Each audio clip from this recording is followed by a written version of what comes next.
see how far we get.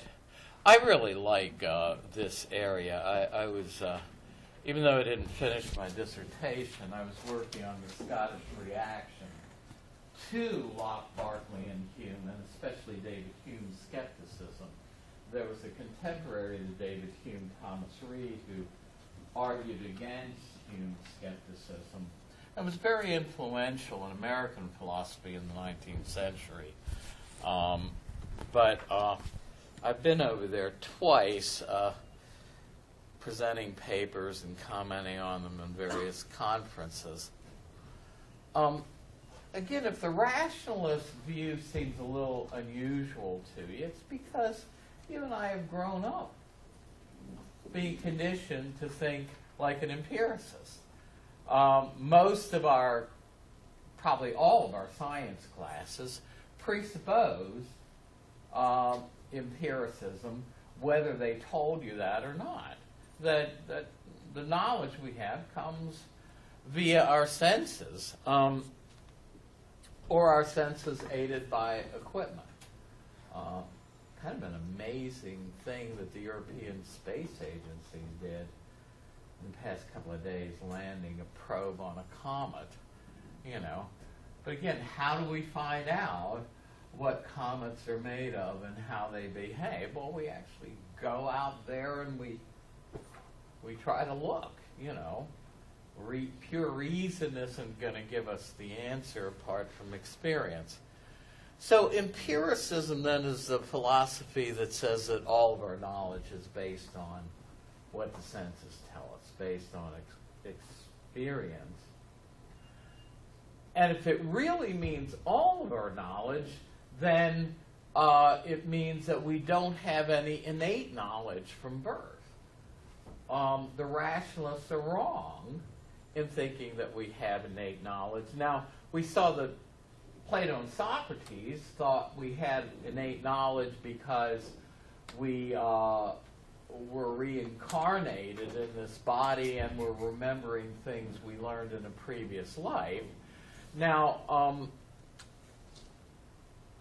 Descartes and Leibniz were in the basically in the Christian tradition. Spinoza was Jewish. But, you know, in traditional Christianity, I mean, there is no such thing as reincarnation. There's a biblical verse that says it is appointed unto man once to die, and after that, the judgment. And there's not a whole lot of room for being recycled between different lifetimes. So while Socrates argued that we can't get knowledge at birth because that's the very moment that we forget it, Christian rationalists like Descartes argue that that is the moment when God plants into our minds or souls innate knowledge. The empiricists just simply denied that we have anything innate. Now, so an empiricist maintains that we can know something, we can justify it with respect to what we see, hear, smell, touch, or taste. That quote is from a different text that I was using at the time, as well as the one above. Now, this is not something I'm going to dwell on, but we can distinguish between beliefs that are directly derived from experience and beliefs that we arrive at logically by reason, but that are based on observations. Direct experience, like seeing a red telephone, produces in me the belief that there's one in front of me. And there's going to come a time when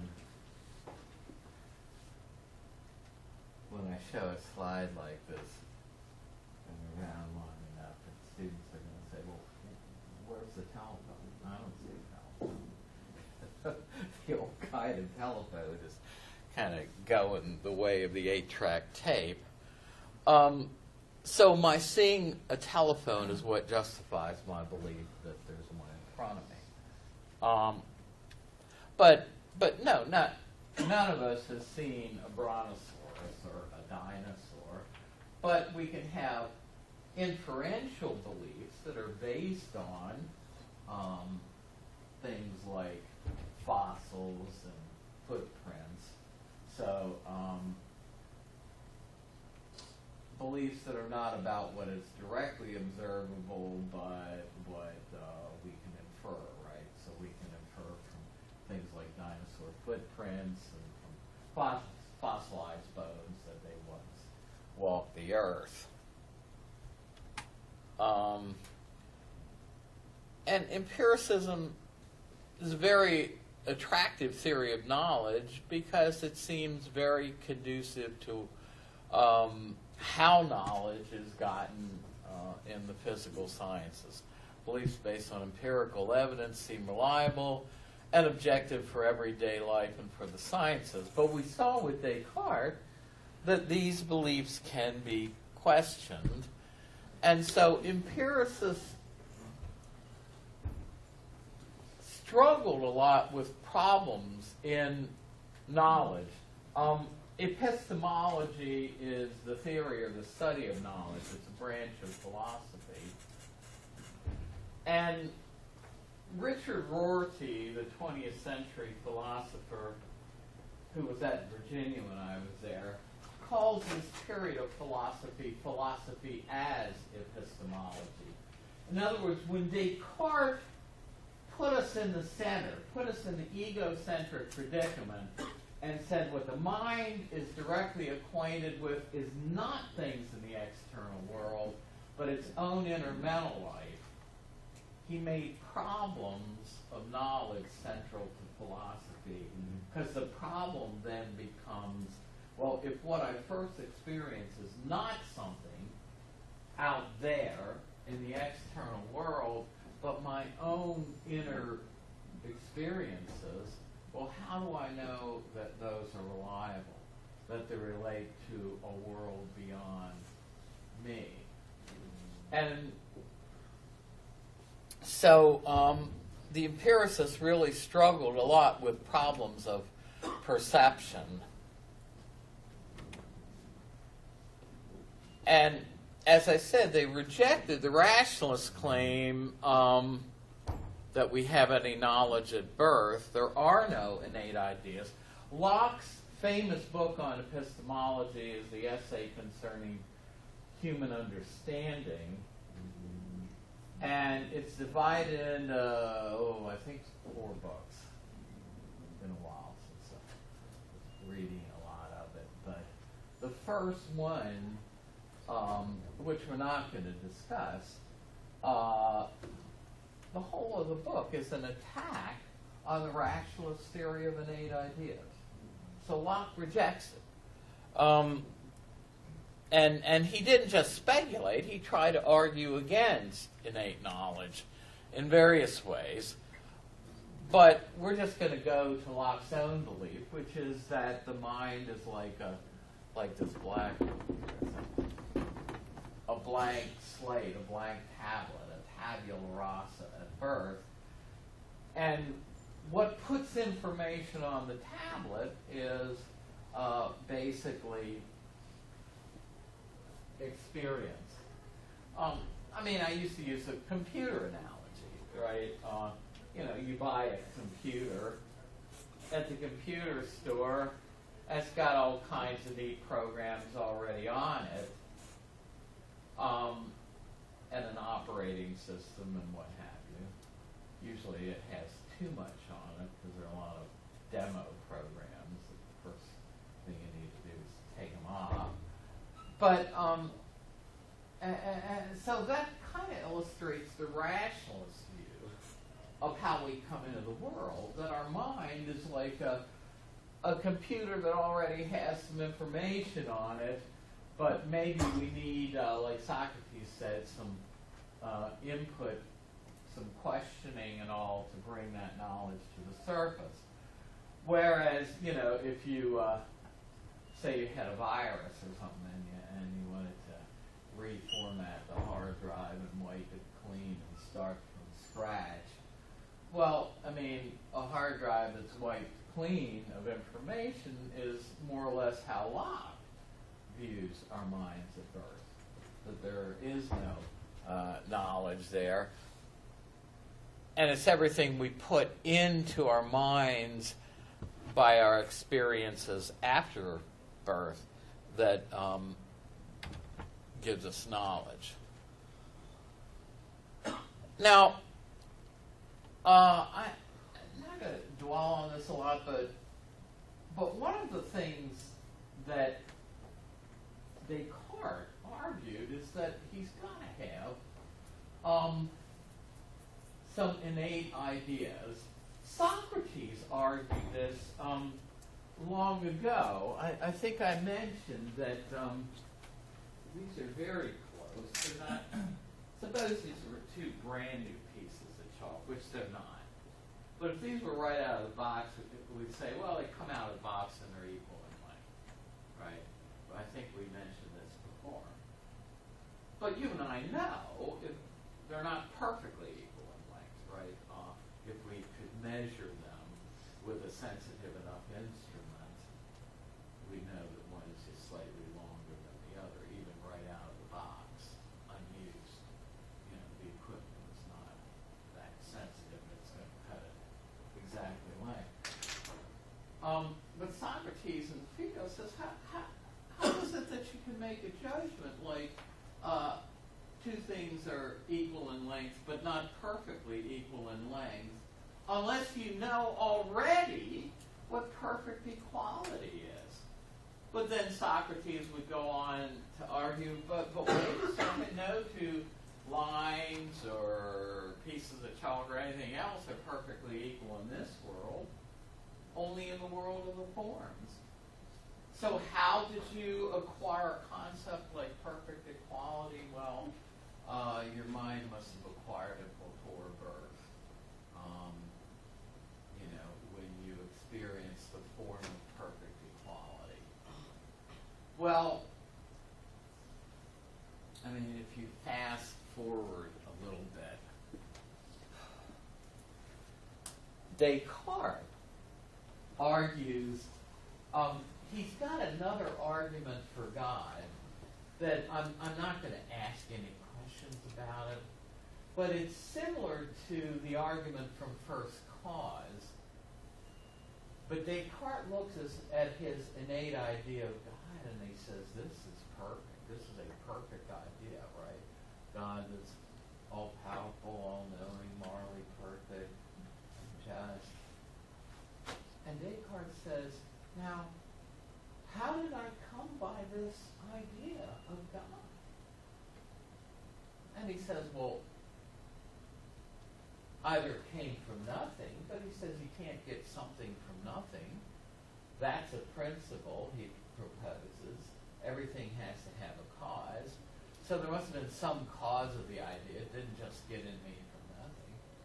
And Descartes says, could I have produced it, or could I have gotten it from society? And he says, no. I mean, I'm just a poor, imperfect sinner. How could I have caused myself to have such a perfect idea of God? And Descartes used the Platonic principle, and he says there has to be as much reality in the cause as is in the effect. And if the effect, my idea of God, is perfect, then there had to be as much reality in the cause. And so he says the only cause that was perfect enough to cause this perfect idea in me is God himself.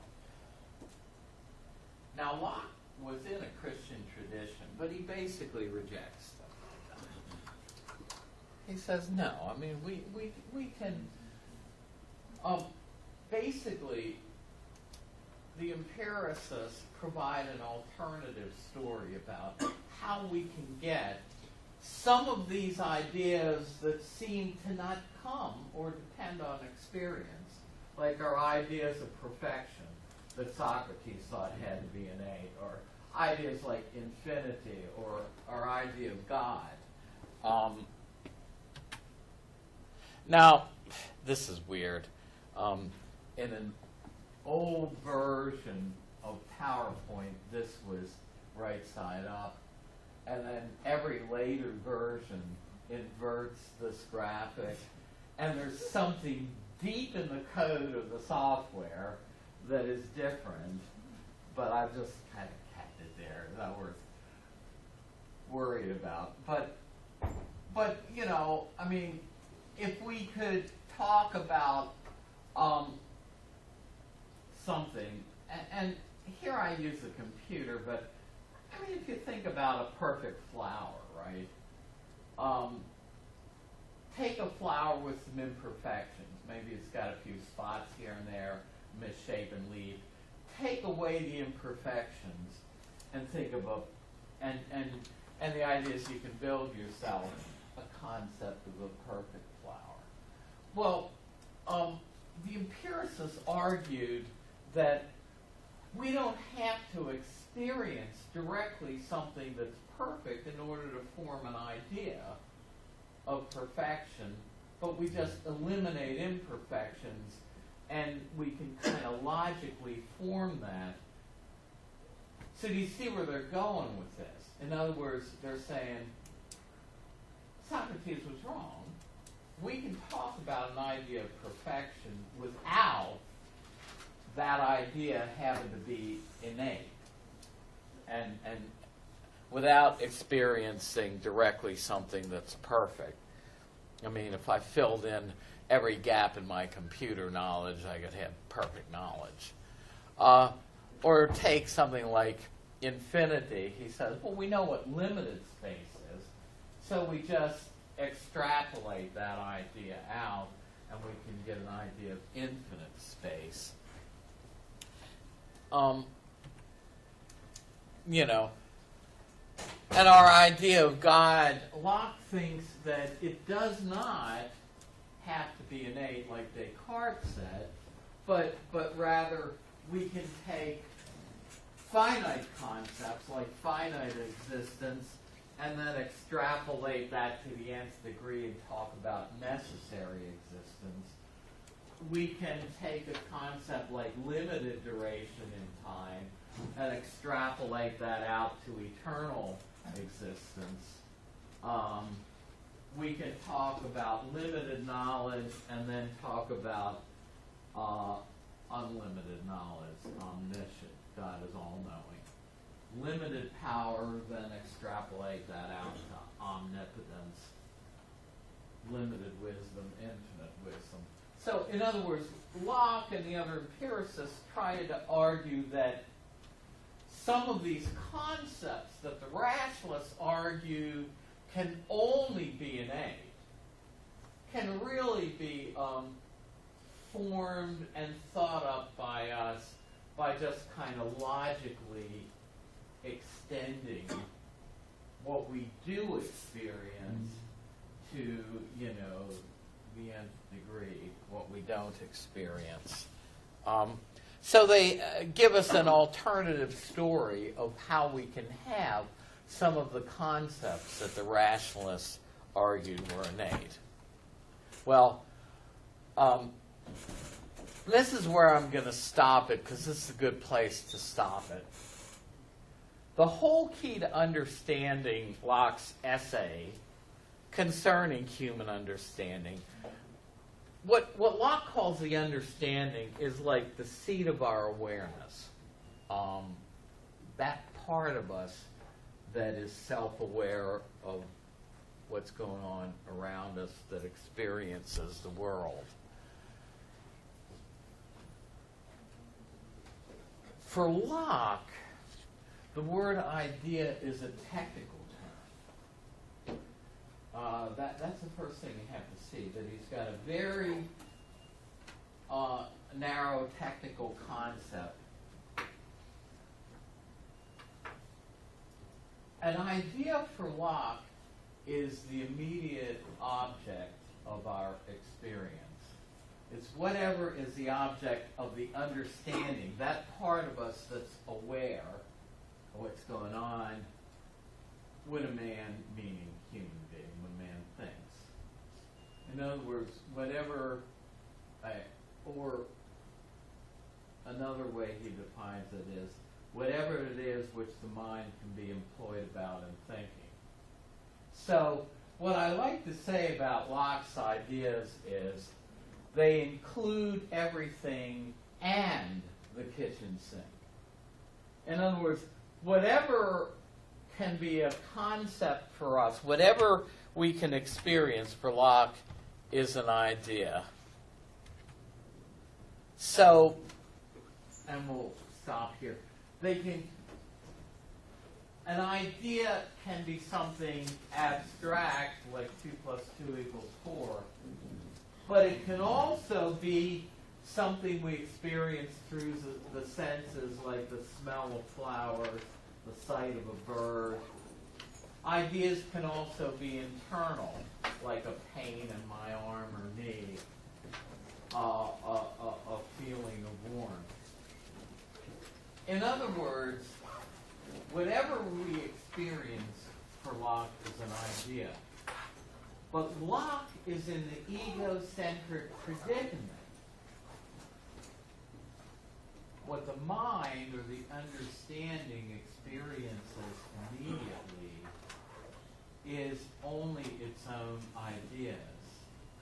And the trick for Locke is to show that some of these ideas give us accurate knowledge of an external world and what's going on there. So, okay, so this is available to you online. If you missed the roll, I'll put a pen there. Sign it on the way out. Thanks a lot. See you all. Have a good weekend. Stay warm.